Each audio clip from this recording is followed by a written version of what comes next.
Thank you, Marissa. May I present this year's valedictorian, Colleen Rigby.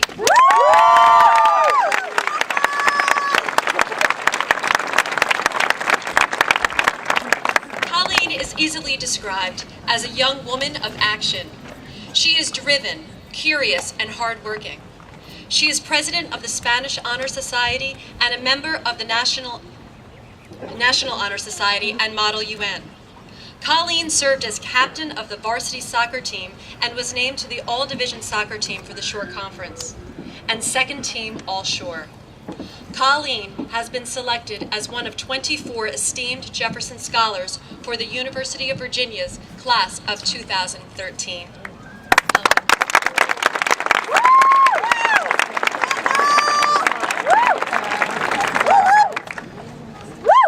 Dr. Riggy, Mrs. Handerhan, members of the Board of Education, beloved teachers and staff, honored guests, friends, family, and my fellow Bulldogs of the class of 2009. It is with great passion, energy, and joy, and rich with the limitless liberty and opportunity that we meet here today to participate in this rite of passage that is prescribed by tradition and marked by ceremony. How it is that we are able to begin our journey at this time in history and from this place is a matter of good luck, divine providence, and a tribute to the hard work of our parents, grandparents, and all the generations that came before. We are very blessed to be starting out from the nicest community in the greatest country on earth. This peninsula is a place rich in natural beauty, with a culture of people who possess an acute sense of neighborliness and a fervent desire to see others flourish. So many people, given the choice, come back here to live and to raise their children. It is extraordinary how many people in our school have at least one parent who also graduated from RFH, and it is almost impossible to keep track of all the aunts, uncles, and cousins in the school system. For me, the number is 20. We are also very blessed to live in such a wonderful country where freedom abounds and merit and ingenuity elevate people to new heights. To be starting out now in these uncertain times can be a bit unsettling and the source of great anxiety. We will be tested. There is a natural tendency for most people our age to think that history begins on the day that we become aware. We think that the problems we face are the most severe, or the worst, or the most urgent ever. But they are not, and thankfully, we are reminded of this every day by living in close proximity with so many people who teach us to know better. I am sure that there are some people in the audience today who grew up in the Great Depression and 65 years ago this month left this ceremony to storm the beaches of Normandy. It was their calling to liberate Europe. Our parents fought the Cold War, lived through Vietnam and Watergate, and placed men on the moon. We should find comfort in the knowledge that every year a new class of graduates leaves this field and faces up to their generation's calling. Ours will be no different. None of us will forget the day, as 10-year-olds, when we first became aware. It was the day we were called home from school early. I remember going to the beach in Seabright and seeing the smoke billowing over New York City. That was the first time we were called, even as children, to understand that there is something very special about being an American. It was also the day we first learned that it will be world events that will point us in the direction of our shared future.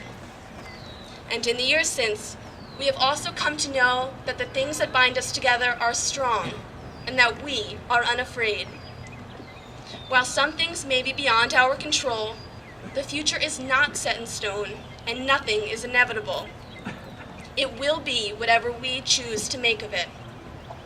What makes me very happy is that, finally, it is our turn to run towards the future with the same bravery, determination, and sense of adventure that drove all the pioneers in the story of this great land. The glory of living at this time in this country is that we are free to make choices, to take initiative, be creative, and maximize our own gifts as we see fit. And in so doing, we serve one another. A great question that seems to be the one that will define our generation is, what can I do? What are my obligations, and how will I be called to serve?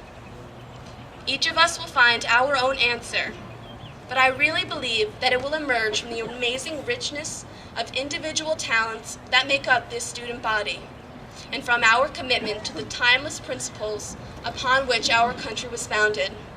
We have an amazing class. We have vocalists, musicians, and artists who profoundly move me with the passion of their work.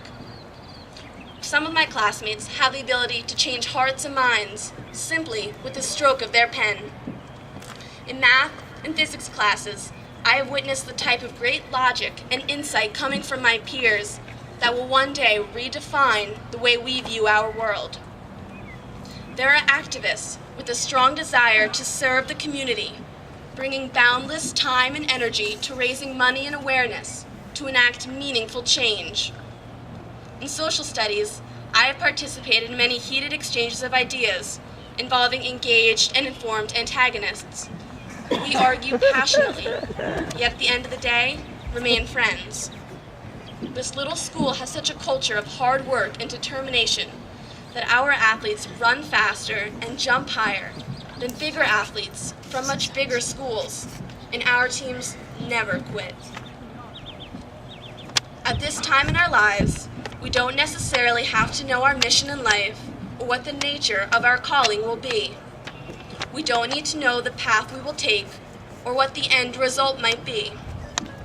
Yet we should be aware that we are all special, and our mission is to discover and develop each of these special talents as individuals so that we can contribute to society and help perpetuate the good that abounds in Rumson, Fairhaven, and in the United States of America. There are many ways we can live a life of service, and this does not mandate working for the government or participation in the military. We can be called to serve by raising a good moral family, by helping your neighbors, excelling in business, by coaching a sports team, and by being engaged, informed citizens, the quintessential ingredient to a successful democracy.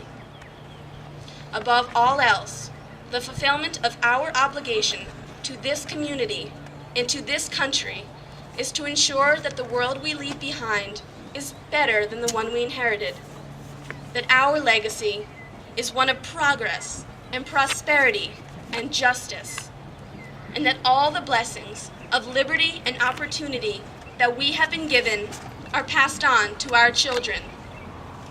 To ignore our obligations as members of a free and fair society is to repudiate our birthright as Americans.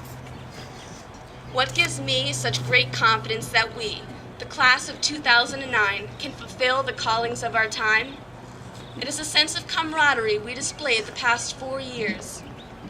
Class spirit shows a bond between humanity and an irrepressible dedication to a cause greater than oneself.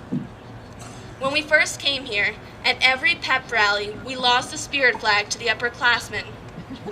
Since then, we have created a name for ourselves as the kids who wave giant purple flags at games, who lead cheers, who bring beach balls to games, and who lift each other up for every point scored.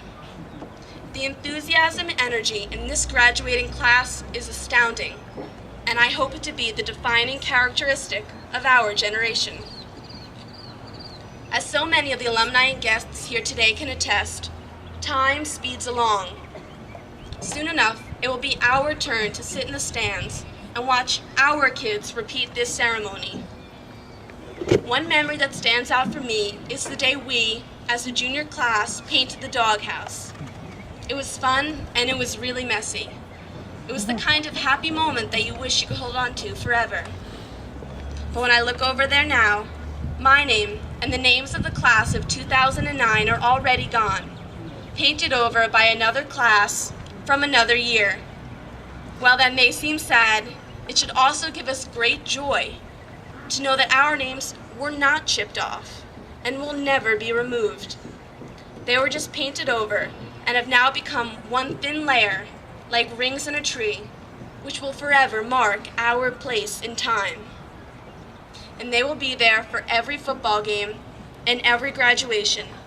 And one day, with a little luck, we'll be able to return to this special community and see our children put their names on the wall too.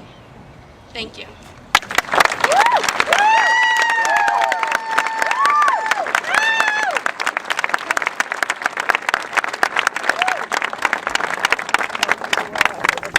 Pleasure to introduce the advisors to the class of 2009, Mrs. Pearson and Mrs. Hall.